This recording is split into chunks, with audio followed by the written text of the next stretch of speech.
хитрый из тюбельчика. Ну что ж. Complexo.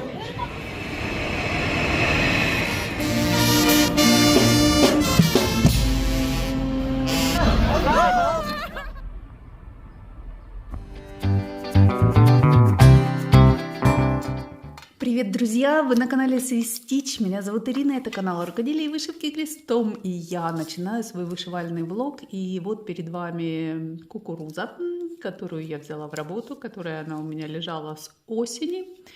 И я вам покажу, что должно получиться и с какого момента я взяла в работу.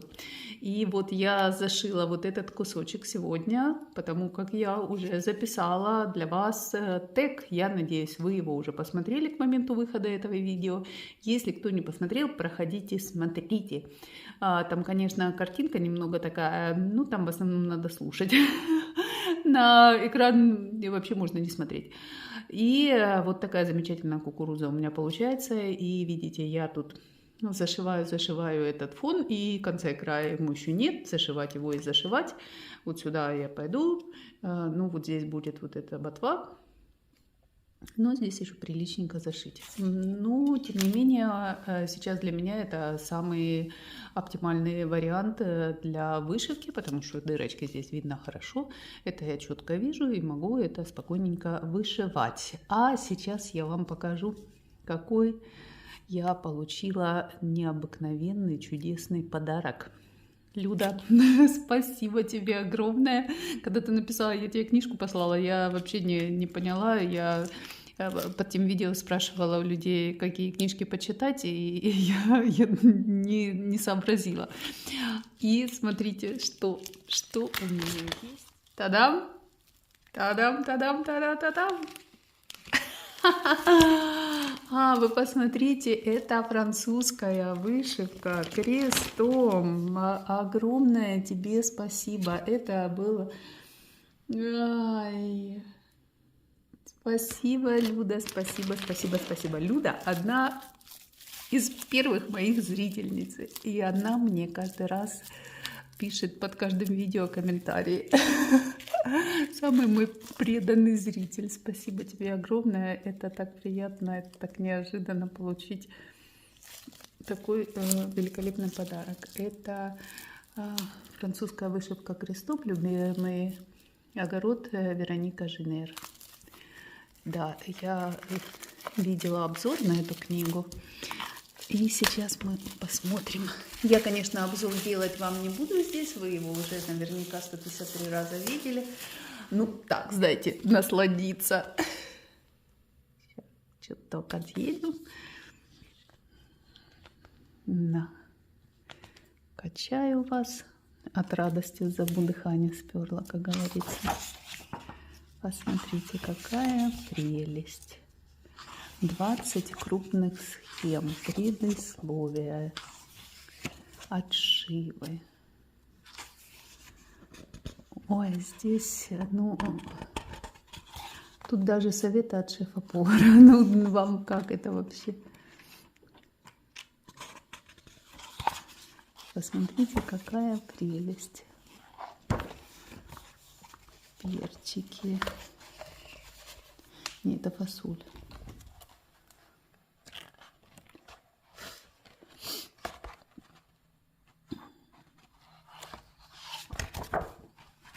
Ой, цукини, смотрите. Лучок, я помню, этот лучок кто-то вышивал, он великолепный. Тут и баклажанчики, и перчики, и бурячок, и редисочки. Какая... А вот смотрите, какая красивая.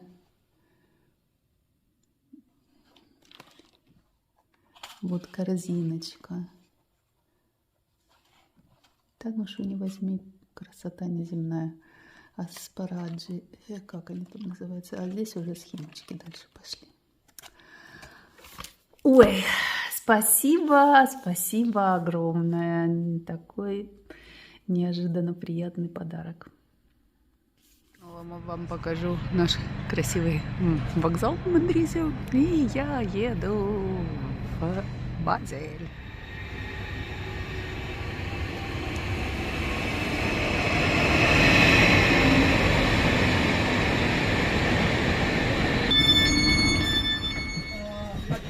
Ну что ж, друзья, приглашаю вас со мной вместе поехать в Базель. И в дороге я буду вышивать свои кукурузы. И иногда снимать красивые виды за окном. Ну вот отсвечивает телефон, и поэтому виды не такие красивые, какие они есть на самом деле. Ну, я надеюсь, я передам эту атмосферу.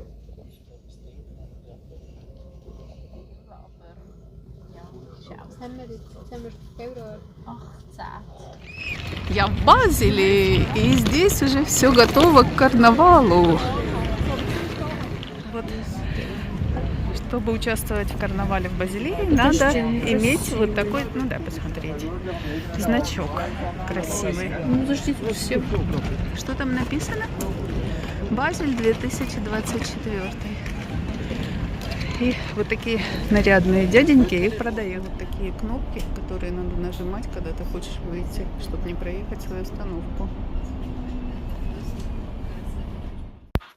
Карнавал в Базилее – это особый вид искусства, люди к нему готовятся целый год, и он начинается в 4 часа утра, и я сейчас вам оставлю звук такой, как он там есть, без музыки, без ничего, и вы услышите, как эта тысячная толпа затихает в преддверии начала самого карнавала.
Закончилось шествие, теперь все идут есть луковый суп.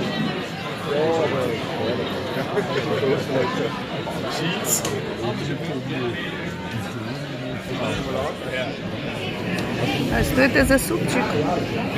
Дифарина. Суп с мукой? Муковый суп. Муковый суп. И тортик с этим самым, с луком и с сыром. Это луковый, а это сырный, да? Ну как, вкусно? Делала вот в такой интересной технике вышивку. Здесь подснежничек на органзе вышитый, обшит бисером и стебельчатым швом листики. У дочки вот я в гостях поснимать свои старые работы. Так, все. Такой оберег, который вы все знаете. Трудно снимать, потому что обыкновенное стекло там стоит и все отсвечивает. Это я помню, ниточка DMC вот этой меланжевой вышивала все. Две, одна розовая, ну вот это оранжево-розовая, другая желто-оранжевая. Цвета сейчас не скажу, не помню. Красивый очень оберег. Посчитай, сколько здесь котиков называется.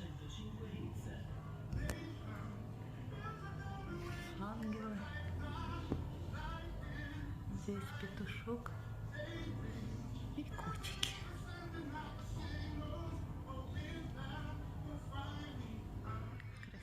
Красиво. Я прихваточки вязала. Тоже. Но она ими не пользуется, так для украшения на кухне висит.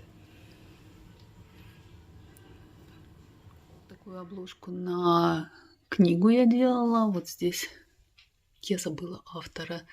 Но это тут смешанная техника. Тут видите и гладевой стежок, и лонг-стич, и крестик, и бэк-стич, и вот такие шовчики интересные. Как же зовут автора? Ну, простите меня, пожалуйста, я не помню, но мне он так понравился. Это, наверное, первый раз я в такой смешанной технике вышивала вот это дерево.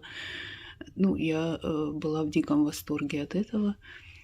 А потом «Почитай мне, дружок» это называется. Опять же, автора не вспомню. Короче, память девичья. Что нельзя сказать о внешности? Ну ладно. Тоже очень милый такой сюжет, классный, на вот таком розовом льне я вышивала. Прекрасный. Мишутка. И последний, это вот этот фартух, который я шила. Вот он в деле пользуется. Званый ужин от Надежды Нагорной. Хитрющая лиса. За глупой курицей, петушком. Классный сюжет, мне он очень нравится.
Ну вот и все, закончился карнавал, закончился мой отпуск, и я еду домой.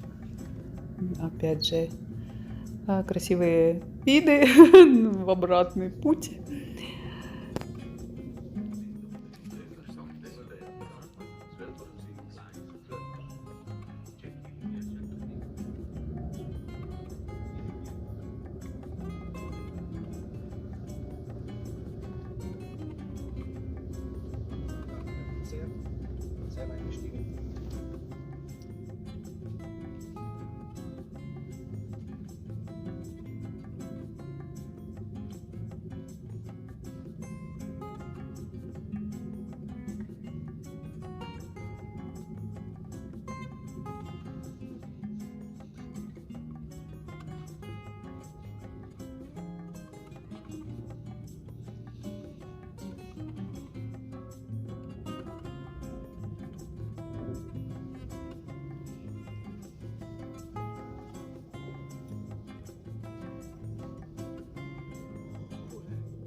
Ну вот, друзья, и закончился мой отпуск, моя поездка в Базель.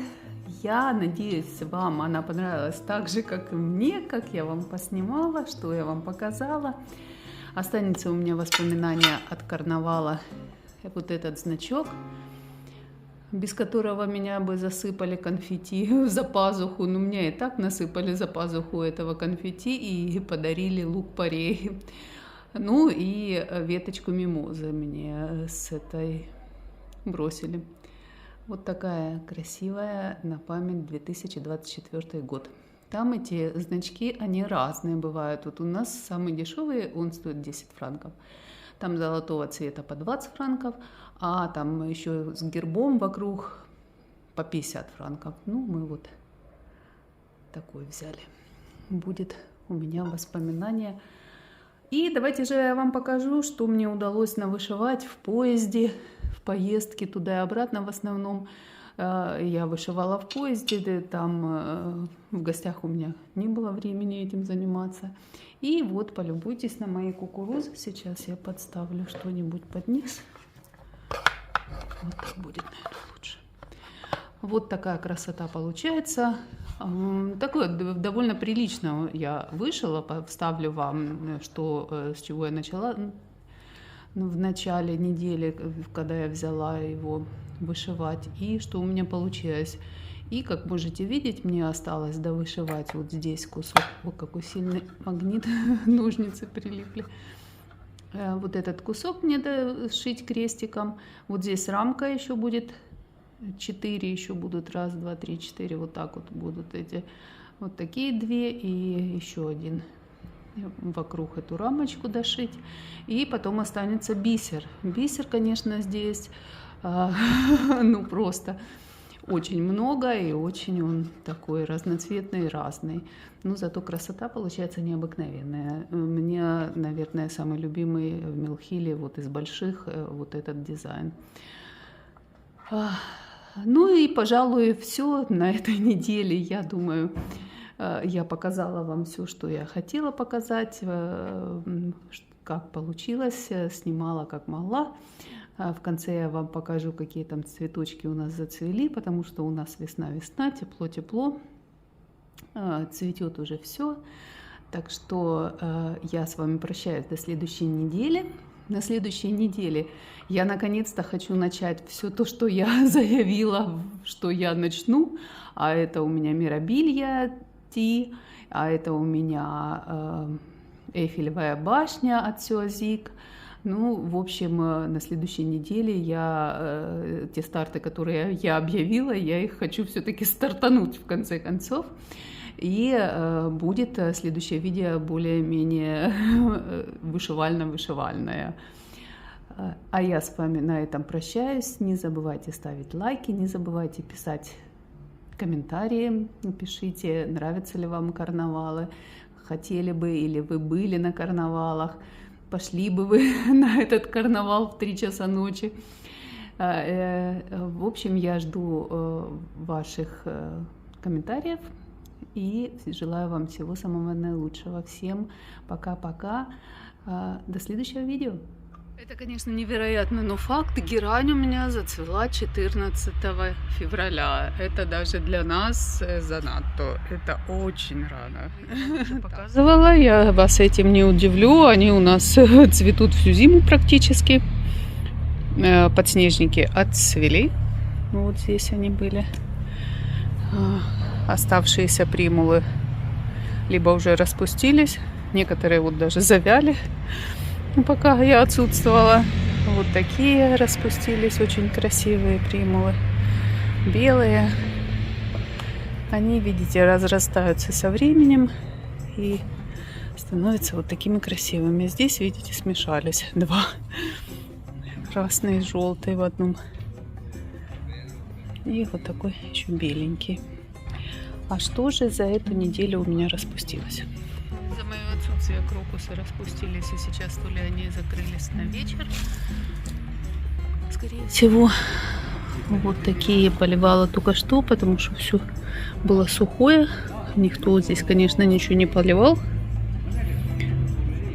Теплый солнечный угол, он такой в закрытом месте. И вот нарциссы уже зацвели, и зацвели вот такие. Я не знаю, что это. Это для ландышей они слишком большие, ну, на мой взгляд. И они не пахнут так, как ландыши. Но вот такие красивые цветочки. У нас они даже в лесу цветут. Но не такие, может, большие, но тоже очень красивые. И вот такие нарциссы. И вот такие дикие какие-то цветочки. Здесь скоро уже на подходе у нас гиацинты. Вот там уже они повылазили. И нарциссы. Нарциссы. Вот такой гиацинт уже здесь. Вот такие садовые новости. Цветочки, а самую красоту красивенную не сняла. Зацвел миндаль. Посмотрите, какая это красота. Я каждый год вам его показываю. Ну, не могу пройти мимо, чтобы не показать. Это просто дикий восторг. Прям розовое облако. Очень красиво. И каждый раз я говорю, этот миндаль у нас растет только ради вот этой весенней красоты, потому что он такой крепкий, я не знаю, как его раскалывает этот миндаль. Я и молотком пыталась, не могла расколотить.